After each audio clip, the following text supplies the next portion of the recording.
Hello भाई सभी को राम राम। कैसे हो आप लोग? उम्मीद करता हूँ अच्छे होंगे, बढ़िया होंगे सबके सब।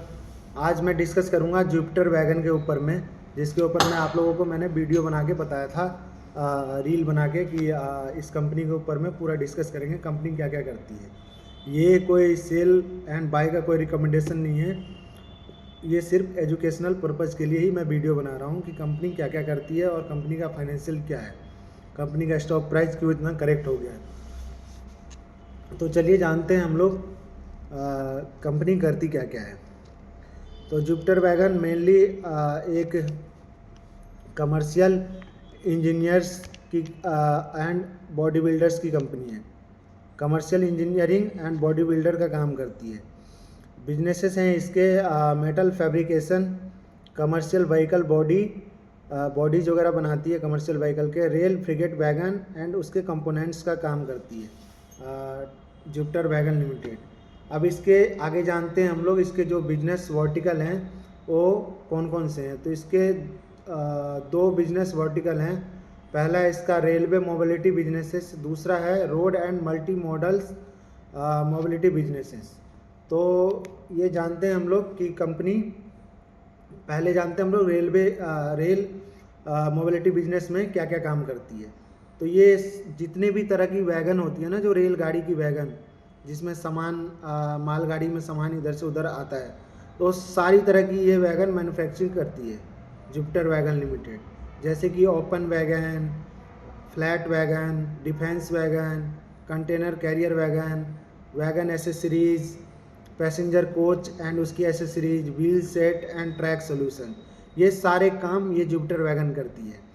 और इंडिया में लगभग लीडिंग वैगन सप्लायर में से एक है जुपिटर वैगन लिमिटेड।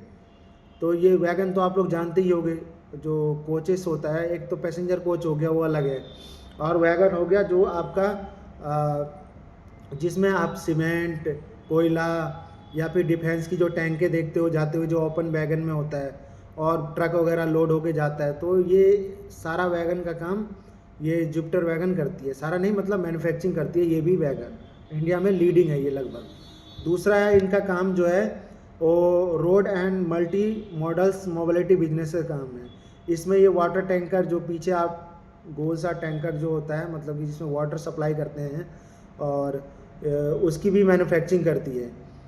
मतलब कि जो कमर्शियल व्हीकल होता है उसकी बॉडी की मैन्युफैक्चरिंग करती है। जैसे ट्रक कंटेनर हो गया, ये BES कंटेनर हो गया, जो बैटरी स्टोरेज सिस्टम कंटेनर आजकल बैटरी स्टोरेज पे चलता है, जो रेफ्रिजरेटर वाला पहले था जो डीजल के थ्रू चलता था, तो उसकी भी मैन्युफैक्चरिंग करती है। ISO मरीन कंटेनर बनाती है, लाइट रिकवरी व्हीकल भी बनाती है, brake disc and brake system, ये सारा काम करती है जुपिटर वैगन लिमिटेड। आगे जानते हैं हम लोग इसकी कमर्शियल इलेक्ट्रिक व्हीकल में भी है कंपनी। तो कमर्शियल इलेक्ट्रिक व्हीकल में JEM तेज करके जो 2.2 टन का है, ये कंपनी मैन्युफैक्चरिंग करती है, और इन्होंने अभी अभी इसे लॉन्च भी करा है। जो गाज़ियाबाद, दिल्ली NCR, बेंगलोर, कई जगह को इन्होंने शोरूम खोला है जहाँ पे इन्होंने इलेक्ट्रिक कमर्शियल व्हीकल लॉन्च किया है। दो तरह की कैटेगरी है इनकी। अभी जो इन्होंने लॉन्च किया है JEM तेज जो 2.2 टन का है, और EV स्टार CC जो 60 टन का है। अब इसकी आगे जानते हैं हम लोग, ये ट्रैक सोल्यूशन वगैरह में भी हैं, जो ये यूरोप एंड अमेरिका तक इनकी पहुंच है उसमें।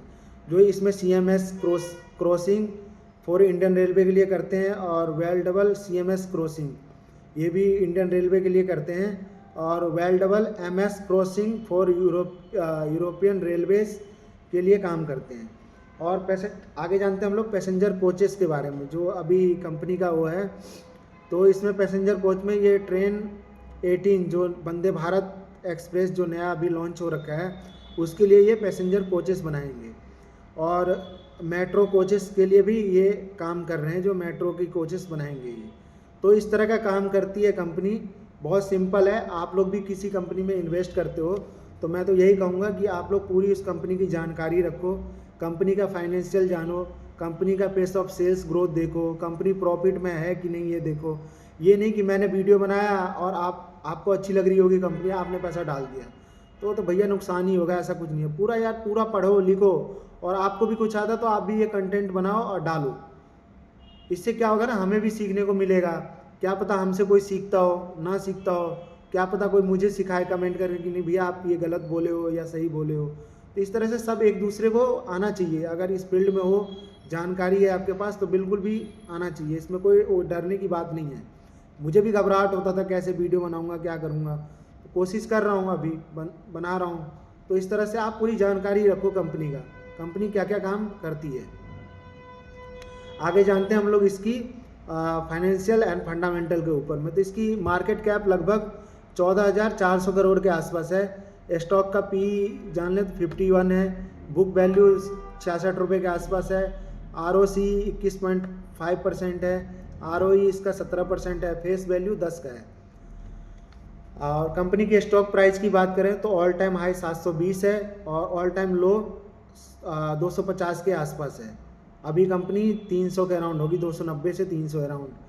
तो कंपनी का क्यों इतना स्टॉक प्राइस फॉल कर गया, इसके बारे में जानते हैं हम लोग। मतलब जानते क्या है, मतलब फाइनेंशियल डिस्कस करते हैं। उससे आपको पता चल जाएगा कि कंपनी किस हिसाब से चलती है, कोई भी कंपनी हो चाहे। तो इसकी बात करें हम लोग पिछले 2 क्वार्टर का लेते हैं। पिछले साल का भी 2 क्वार्टर, इस साल का भी 2 क्वार्टर। अभी दिसंबर तो आएगा ही, उसके बारे में आपको अभी आने वाले समय में पता लग जाएगा। अभी जून 2024 और सितंबर 2024 और सितंबर 2025 और जून 2025 एंड आपका सितंबर 2024 और सितंबर 2025 ये देखेंगे हम लोग कि सेल्स पैट में इनका क्या ग्रोथ है और क्या डिक्लाइन है। तो सेल्स की बात करें हम लोग तो जून 2024 में कंपनी के पास 895 करोड़ का सेल्स करा था इन्होंने। और यही आप जून 2025 में देखो तो 411 करोड़ का सेल्स रह गया। तो आप ये देखो आधा हो गया। क्वार्टर एंड क्वार्टर की बात करो, ईयर एंड ईयर बेसिस पे, तो 895 से 411 करोड़ का सेल्स रह गया। और सितंबर 2024 में कंपनी के पास 974 करोड़ का सेल्स था, जो अभी सितंबर 2025 में कंपनी 707 करोड़ का सेल्स कर रही है। तो यहाँ पे क्वार्टर एंड क्वार्टर देखो आप, जून 25 से सितंबर 25 में, तो थोड़ा बहुत इंक्रीज है, इंक्रीज हुआ है। अगर जून 2025 टू सितंबर 2025 देखोगे तो, जो अभी पिछले इसी साल के दोनों क्वार्टर गए तो, बट ईयर इन ईयर देखोगे तो बहुत ज़्यादा डिक्लाइन है इनका। पैट की बात करें हम लोग तो 89 करोड़ का पैट करा था इन्होंने जून 2024 में। जून 25 में सिर्फ 33 करोड़ का पैट रह गया था। और सितंबर 2024 की बात करें तो 89 करोड़ का पैट था प्रॉफिट आफ्टर टैक्स, और 25 में इनका 53 करोड़ का पैट रह गया। जो फिर आप ये देखोगे जून 25 सितंबर 25 क्वार्टर एंड क्वार्टर बहुत ज़्यादा इंप्रूव है। यहाँ पे जून 25 में 33 करोड़ का है और 53 करोड़ का सितंबर 25 में। बस कभी भी आप रिजल्ट देखो ना तो ईयर एंड ईयर देखना चाहिए। सितंबर 25 का रिजल्ट सितंबर 24 से होता है, ये नहीं कि क्वार्टर एंड क्वार्टर देख के। तो यही है कंपनी का। देखो आप, सेल्स भी बहुत ज़्यादा डिक्लाइन हो गया, प्रॉफिट भी बहुत ज़्यादा डिक्लाइन हो गया। तो कोई भी कंपनी हो, चाहे धरती की, यही नहीं कह रहा हूँ मैं अपनी इंडिया की, कहीं की भी, कि स्टॉक मार्केट भी हो, कहीं की भी हो, उसकी पेस ऑफ सेल्स ग्रोथ में डिक्लाइन आएगा, पैट में डिक्लाइन आएगा, EPS कम आएगा, तो नहीं चलेगी भाई कंपनी। स्टॉक प्राइस तो बात की बात है ना, कंपनी का ही अगर डाउन जा रहा है कंपनी का सेल्स वेल्स, तो कैसे चलेगी भाई, नहीं चल सकती ना। अब H1 फाइनेंशियल ईयर 24 का देख लें तो 1869 करोड़ का सेल्स था इनका। जो H1 फाइनेंशियल ईयर 25 में, जो 6 महीने की बात कर रहे हैं हम लोग, तो इनका 1118 करोड़ का सेल्स रह गया। मतलब आप देखो ना कितना ज़्यादा डिक्लाइन हो गया इनका। पैट की बात करें 178 करोड़ का पैट था, अभी इनका 86 करोड़ का पैट रह गया। तो कंपनी कैसे परफॉर्मेंस करेगी भैया, नहीं कर सकती ना। तो इसलिए अच्छी कंपनी है, बहुत अच्छी कंपनी है, जो आगे इंडिया में हम लोगों के लिए बहुत ज़्यादा, जो भी ट्रेन 18 वंदे भारत है, ये सारे पुराने ट्रेन रिप्लेस होना है। जो भी ये पुरानी ट्रेन LHB वगैरह चलती है, ये सारा रिप्लेस होना है। तो सारे वंदे भारत चलने हैं, तो इससे हम लोग का काफ़ी ज़्यादा डिमांड है इसमें। तो आगे चल के कंपनी अच्छा करेगी। कंपनी ने 5,000 करोड़ या पता नहीं कुछ ऐसे ही 5,000 करोड़ का फाइनेंशियल ईयर 27 या 28 में इन्होंने रेवेन्यू का गाइडेंस दे रखा है। उतना श्योर शॉट नहीं हूँ मैं, क्योंकि याद नहीं आ रहा। तो अच्छी कंपनी है, ऐसी कोई बात नहीं है कि कंपनी ख़राब है, बट आप लोग को ये देख के रहना है ना, नहीं तो आप स्टक हो जाओगे भैया, एकदम फंस जाओगे कंपनी में, आप वहीं पे रह जाओगे। मतलब कि आप SIP करते जाओगे, स्टॉक प्राइस बढ़ेगा ही नहीं 3-3 साल। तो ऐसी मतलब डालने का कोई मतलब नहीं होता। आप ट्रैक करते रहो कंपनी को। जब आपको लगे कि कंपनी सुधार हो रहा है, कॉन्कॉल पढ़ो, पीपीटी पढ़ो, और आपको लगे कि कंपनी में सुधार हो रहा है, अब अच्छा इंप्रूव होने लगा है सेल्स पैड, तो फिर आप ऐड करना शुरू करो और अच्छे क्वांटिटी में ऐड करो अपने रिस्क और रिवॉर्ड के अनुसार। तो आप इससे आपको क्या रहेगा, आप एक्टिव रहोगे और आपका पैसा अच्छे ढंग से इम्प्रूव होगा, मतलब कि बनेगा आपका पैसा, नहीं तो फंसेगा नहीं। ये 2-2 3-3 साल कहीं किसी कंपनी में पैसा डाल के छोड़ने का क्या मतलब है, कोई सेंस ही नहीं है। इसलिए ट्रैक करो, पढ़ो लिखो, जानो कंपनी के बारे में, और अच्छा अच्छा कंटेंट बनाओ आप भी, मैं तो यही कहूँगा। बाकी सभी भाइयों को राम राम। अगर अच्छा लगा हो वीडियो तो प्लीज़ सपोर्ट करना, लाइक करना, सब्सक्राइब करना।